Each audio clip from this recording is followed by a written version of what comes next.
What's up guys, welcome back to Tech Phantom, and today's video we are going to take a look at how Google is destroying Samsung.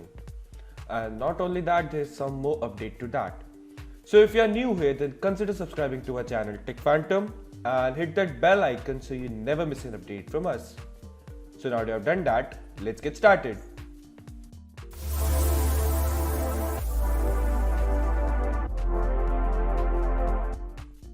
As the Pixel 6 is around the corner and it's launching on the 19th October, and it also confirms that the Google Pixel smartphones Series 6 will be the very first smartphones in the Android world which will be giving you up to 5 years of software updates, and in that which will be included with the 4 major OS upgrades. Right now in the Android market, Samsung is the industry leading smartphone manufacturer which provides up to 3 years of an major OS upgrades and 4 to 5 years of the security patch. Now this time things will change with the Google, and it will be providing with the 4 major OS upgrades, and it has also raised concern regarding the Qualcomm.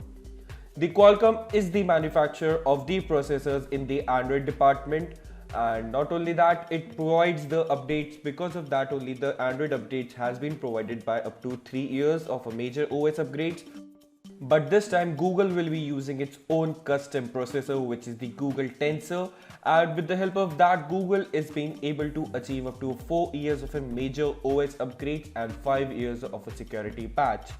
Now overall, it has also raised some concern towards the Qualcomm, and it has also tweeted a red flag trending about the processors which the Google are been making. It has been indirectly mocked towards the Google. Now considering this mockery, Google might also be able to shift the whole platform from the Snapdragon towards the Google Tensor chips, just like the Apple shifted from Intel towards its own custom processor, which is the M1 chip. Now what do you think about this Google taking on with the 4 major Android OS upgrades? Let me know your thoughts in the comment section below and vote it in the community section. Thanks for watching, and I'll see you in the very next one.